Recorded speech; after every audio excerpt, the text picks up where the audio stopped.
February 10, 2018, and I'm under attack by the orphans. Yeah. What happened here? Okay. This is Zorita, and this is her sister, Dorcas, who's the grumpy girl. And of course we have the fuzzy dog.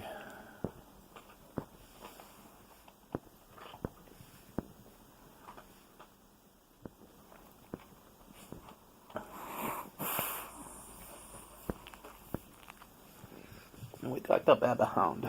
We got the Babas.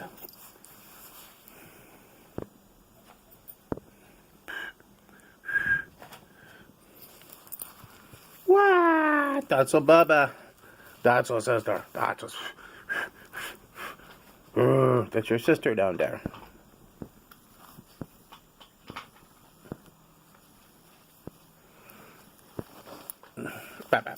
Okay. Okay. She says, "This is my cat food. You're not going to eat my cat food because I'm a dog." There's the cat.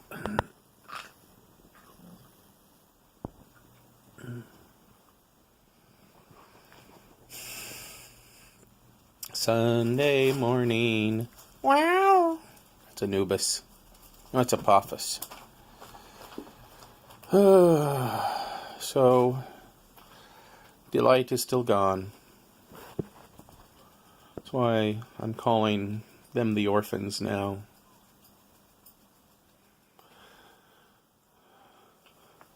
Got things to do today. I did some work yesterday to clean up the house a bit. Reality, what I need is like maybe several days where I don't have anything else to do to clean it up. Yeah, girl. And later today, one of the problems is Fuzzy Buns here, and the other puppers. They always want to be on me. I mean, if I'm sitting here, they'll crawl on top of me and push the computer away. And not just the doggies, but the kitties. You know, it's like the quickest way to get Apophis or Naat to jump on me is open up my computer, my laptop. And even if I'm in working on the desktop computer, sitting in the chair, I'll be typing away, and all of a sudden, here's one of the doggies, scratching at my legs or reaching up to my hands, or the cat will jump up on top of me. This guy in particular will jump on me because he can jump all the way up on top of me. He's a big dog.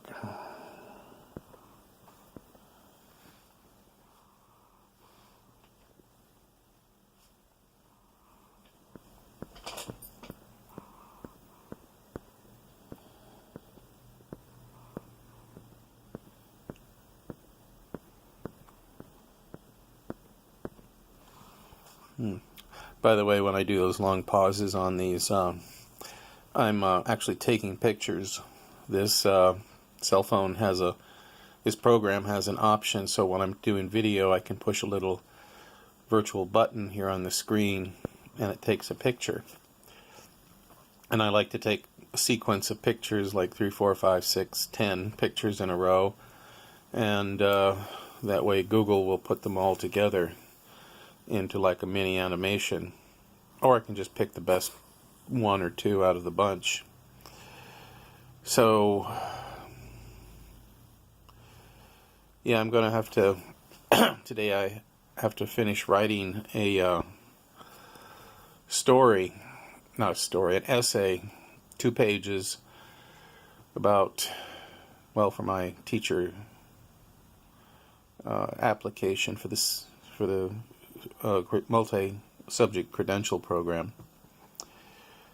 I've been watching videos and I've been reading books, and I hope I'm going to be able to pass not next week, but the following week. On Tuesday, I'm going to go to Campbell, and I'm taking parts 1 and 3 of the CSET, and then be back on Wednesday, and then the following Thursday, well, the Thursday of that same week, I'm supposed to drive to Fresno to take part 2, which is the mathematics. For some bizarre reason, I can't find too many places that are given part 2 of the test nearby. So I'll take the test, and it'll be like late February. I don't know how long it will be before I know my results. I assume it will be fairly quickly. If I don't pass 1, 2, or all 3 parts of the test, then I'll have to pay to retake it. And presumably if I've taken it once, I'll have a better idea of what it was I didn't pass. Now, when I took the CBEST test, which is the test for substitutes, I passed it easily the first time, without any study at all. But I've been looking over the sample tests, and there is a lot of stuff that I've never encountered in my life. Particularly early childhood development. There seems to be sections where I'm expected to know the rules of a whole bunch of games, schoolyard games, that I haven't played since I was in elementary school. And in some cases, games that I never played in school, so I don't know if they're new or just I was never exposed to them. And so, I'm watching videos on YouTube. I've got a book that I got from CSUMB on Cliff Notes on the CSET. Next weekend is a 3-day weekend. So, I'll have Friday, Saturday, and Sunday of next week to study. And I've been taking the Cliff Notes with me every day, and some days I get a chance to read some of it. And most days I can't because, as a teacher, there's some classes I can almost take a nap. They're so well behaved. And there are other classes where I can't turn my eyes away from them for an instant. And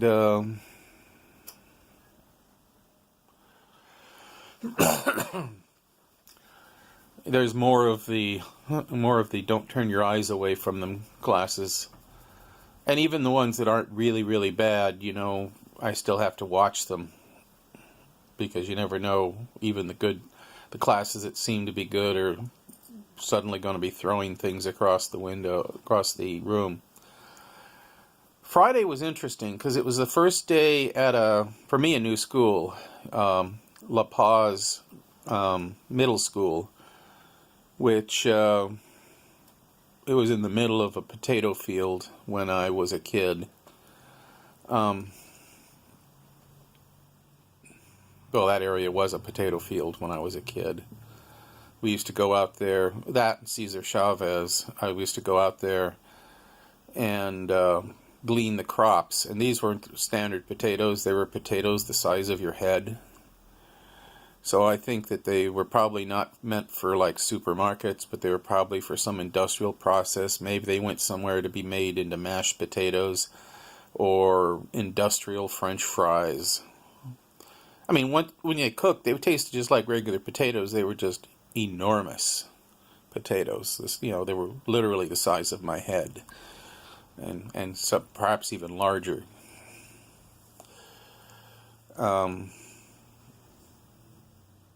And it was interesting because when I got there, I told the vice principal that this was my first day at that school, that I'd been a sub for years.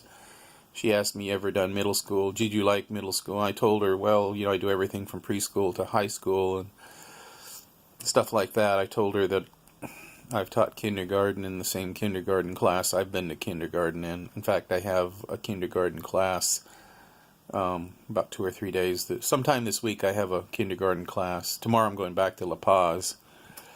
But anyway, the vice principal told me this particular class I was in that day had a reputation of being tough, tough class to manage, but they didn't seem too bad to me. In fact, at one point, one of the students in one of the periods told me that the class was far better behaved than even when their regular teacher was there. And I think perhaps it was because of the aura of authority that I was putting out to them, but there was also the factor that quite a number of them had had me in elementary school. You know, when I go to a middle school now, I always ask, how many of you have had me before? And there's usually, 2, 3, 4, 5, 6 people who say, yeah. Now, here it's mostly, from the Cesar Chavez, they mentioned several, but Cesar Chavez was a common one. When I go to Washington Middle School, I'll get like half a dozen people, in the classes. So, I'll tell them, hey, so all of you have something in common that you didn't know about. And so I kind of wonder if, maybe after class some of these kids are getting together and comparing stories about Mr. Green from their particular schools, and thus the legend grows. Woohoo! Mr. Green, Mr. Green, Mr. Green, Mr. Green. Oh yeah, you're a dog. At this point, since I've been subbing, this is my 3rd year, so any middle schoolers I run into are going, if they were in 5th or 6th grade, there's a good chance I'll have them, because I've been to every school in the neighborhood, in the area, so, I'll be walking through the hallways or across the playground or through the cafeteria, and I'll be hearing, Mr. Green! Yes. So, I wouldn't mind staying a sub forever. It just doesn't pay enough, though. So, that's the main point of going to getting the full credential.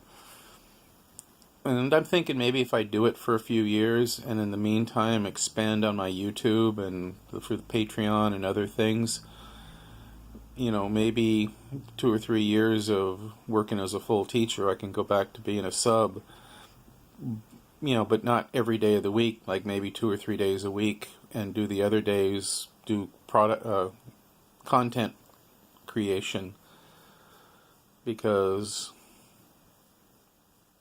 I do have, for lack of a better term, a fan base. That's one of the things I've been having a hard time accepting, is to say that I have fans, because that sounds like I'm really egotistical. But if I define fan as somebody who likes what I do, what I say, what I create, what I write, my art, my writings, then yeah, I've got fans. And there's some overlap. Some fans are friends, and some fans are not friends, and just because I don't know them. And there are many people I may never meet. And I have a lot of people online that support me, from things from like my GoFundMe and PayPal, and I need to set up ways for people to give ongoing contributions so that they don't support me just because, oh no, I need money this month or I'm going to lose everything. And I feel relatively comfortable for now. I mean, I don't really feel that I could do that for the rest of my life. 2 or 3 times a year say, hey, I need money or I'm going to be homeless. Because at some point people will, maybe I'm wrong, but I think at some point people will start saying, well, we've been supporting you for a long time. Why don't you get on your own? But then again, I'm getting older. I'm getting less able. The hospitalization recently. I've been told I have stage 3 kidney disease. So I have to really work hard now to get my diabetes under control and lose weight, or I'll be on dialysis within a few years and dead a few years after that probably. So I have a lot I can say, and my whole life has been a trauma, one after another. You know, I had a really rough childhood growing up. Mom and Dad both had really bad childhoods as well. I mean, I do want to write about their lives as well. In some ways, the horrors that Mom did to me and to my siblings were a reflection of the horrors that were done to her. In some ways, she never recovered from the horrors done to her. Likewise, Dad. And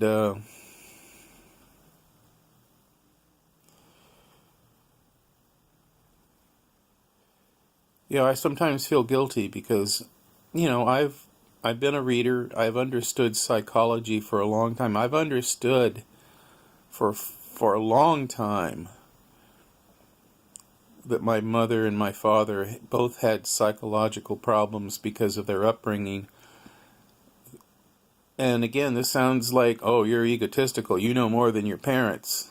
I'm the father, and you're the son, as Dad used to always tell me whenever I try to talk to him about anything. I'm the father, and you're the son. So it was always a dominance game. And I should have... It's one thing for me to have known that there were things I could have done, but it's quite another to do those things in the moment. You know, when my father's telling me that he, you know, calls me in front of my fiance a fat sack of shit. In front of my fiance, who I think that's at least part of the reason it never went to marriage.